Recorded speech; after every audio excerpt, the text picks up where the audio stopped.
High guys welcome back to my channel आमी मधुमिता और आमी every Monday Wednesday and Friday एकटी करे रियल लाइफ हरर एक्सपिरियेंस दिए थाकी।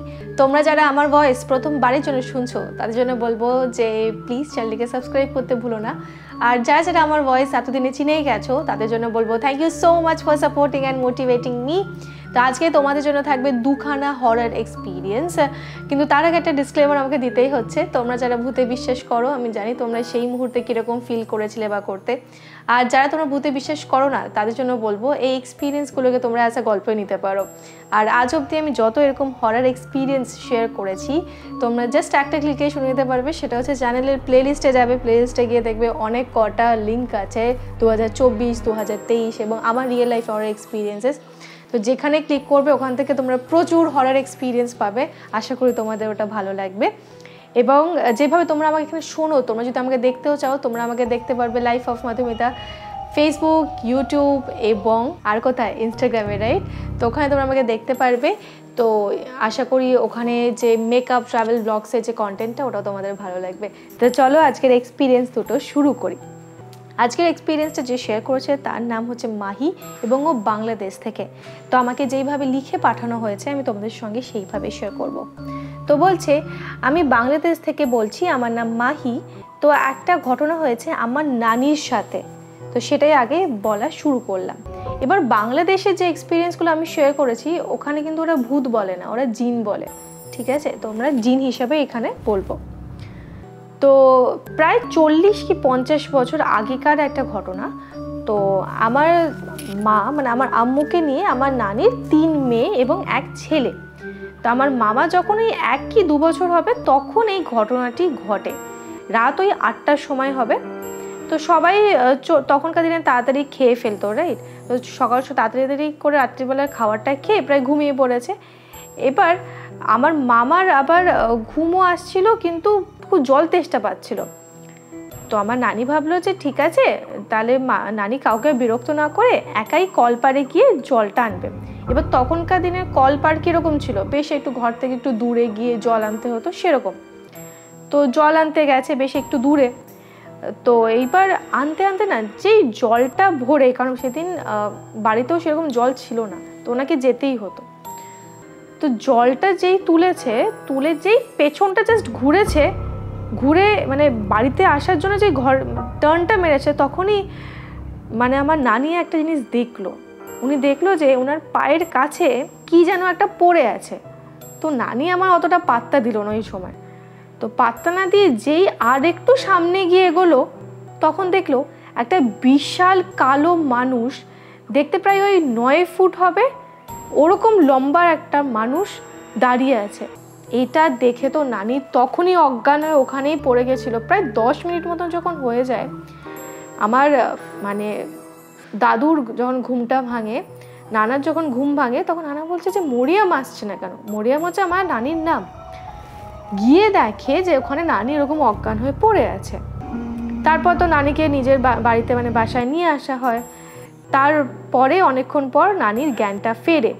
নানিকে জিজ্ঞেস করা হলো যে কি হয়েছিল এরকম হঠাৎ করে অজ্ঞান কেন হয়ে গেল? কিন্তু আমার নানি না তার পরের দিন থেকে খুব অদ্ভুত রকম আচরণ শুরু করে দিয়েছিল। যেরকম ছোট মামাকে দুধ খাওয়াচ্ছে না, কারোর সঙ্গে ঠিক মতন কথা বলছে না, আমার নানাকে খুব বাজে বাজে কথা বলছে। আবার যখন আমার নানিকে দোয়া পরে ওই ফু দিচ্ছে তখন শুধু বলছে যে নানি আমার শরীর আগুনে পুড়ে যাচ্ছে। তো এই রকম করে 3-4 দিন এরকম হয়ে গিয়েছিল। তারপর নানা তো আমার অনেক হুজুরের কাছে যায় এবং অনেক চেষ্টাও করেছিল। তারপরে কেউই সেরকমভাবে কিছু উপরে উঠতে পারছিল না বিকজ জিনটা বেশ ভয়ঙ্কর ছিল। তবে আল্লাহর রহমতে নানা একজন হুজুরকে পায়। তো ওই হুজুর এসে আমার নানিকে তারপরে ওই জিন যে ধরেছিল তার থেকে কিছুটা ঠিক করতে পারে এবং জিনটাও মানে নাকি হুজুরকে মানা করেছিল কাউকে বলতে যে কেন এসেছে কি বৃত্তান্ত। তো হুজুর বললো যে আমি তো বলতে পারবো না, আমার বলতে মানা আছে, বাট আপনাদের বাসার আশেপাশে যে কুয়োটা আছে মানে যে কুয়োটা থেকে জলটা এনেছিল ওই কুয়োটা থেকে যদি কেউ একদমে 1 বালতি মতন জল তুলতে পারে তাহলে হয়তো এটা একটু কমতে পারে। তো যাই হোক অনেকেই অনেক চেষ্টা করলো সবাই বৃথা যাচ্ছিল। লাস্ট অবধি একজন মহিলা আসলো, উনি একদমে প্রায় 1 বালতির মতন জল ওই কুয়ো থেকে তুলতে পেরেছিল। তারপর 1 সপ্তাহ পর নানি আমার আস্তে আস্তে ঠিক হয়ে যায়। তবে আমার নানি এখনও বলে যে মাঝে মধ্যে নাকি নানি দেখতে পায় যে নানির মানে শরীর পুরো এরকম জ্বলে যাচ্ছে, ফিল করে মাঝে মাঝে। তো এখানে ঘটনাটি শেষ হয়। এবার তুমি বলো তো কেন ধরেছিল আমার নানিকে? এবার দেখো, এইখানে একটা বড় প্রশ্ন, আমি এটা কিছুতেই বলতে পারি না বিকজ জিনটা কেন ধরেছিল বা জিনের কি উদ্দেশ্য ছিল। হয়তো ওনাকে অ্যাট্রাক্ট করেছিল তাই ধরেছিল, বা আরও অনেক রিজন হতে পারে, বা কিছু একটা হয়তো উনি কোনো ছায়াতে বা কিছুতে পা দিয়ে দিয়েছিল, বা কিছু তো একটা হবে, আমি তো এক্স্যাক্টলি বলতে পারবো না। বাট হুজুরও যেখানে বলেছে যে মানা করেছে জিনটা বলার জন্য, তো আমি এখানে আই হ্যাভ নো ক্লু, আমার কাছে কোনো ক্লু নেই। বাকিরা যদি আরও কোনো কিছু গেস করতে পারো তো ডেফিনেটলি কমেন্ট সেকশনে বলো। এবার যাচ্ছে নেক্সট এক্সপিরিয়েন্সটা। দ্বিতীয় ঘটনাটি হয়েছে ওর এক ফ্রেন্ডের বোনের সঙ্গে। তো আজ থেকে প্রায় 1 মাস আগে তো ফ্রেন্ডের গ্রামে না তার একটা মামার বিয়ে ছিল। তো ওরা সবাই মিলে গ্রামে যায়।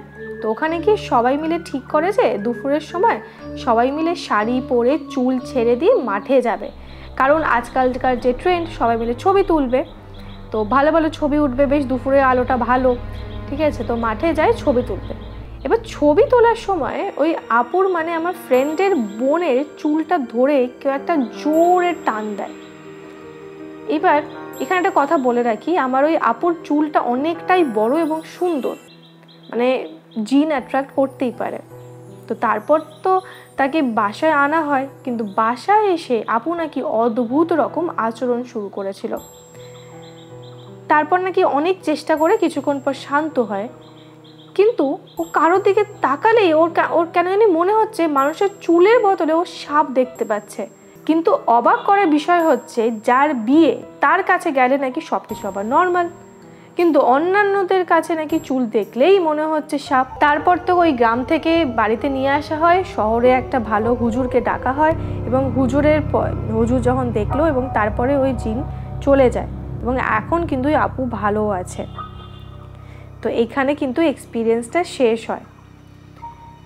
তো এই দুটো এক্সপিরিয়েন্স ছিল শেয়ার করার জন্য, যেটাতে ও দুটো শেয়ার করেছে। আশা করি তোমাদের এই দুখানে এক্সপিরিয়েন্স ভালো লেগেছে, এবং দুটোই খুব শর্ট এক্সপিরিয়েন্স। বাট এই যে স্পেশালি দুপুরবেলা আমার বলে না দুপুরবেলা না যেতে চুল ফুল খোলা রেখে, সেটা আমরা ইন্ডিয়াতেও বলে, বাংলাদেশেও শুনেছি। তো জিন বা ভূত দুটোই অ্যাট্রাক্ট করতে পারে, নেগেটিভ কোনো এনার্জি আমাদের অ্যাট্রাক্ট করতে পারে। তাই সুন্দর চুল হলে, লম্বা চুল হলে দুপুরবেলা নাক খুলে কোনো মাঠে ঘাটে না যাওয়াটাই বেটার হয়, বলে না মাঠে আর ঘাটে না যাওয়াটা বেটার, সেরকম।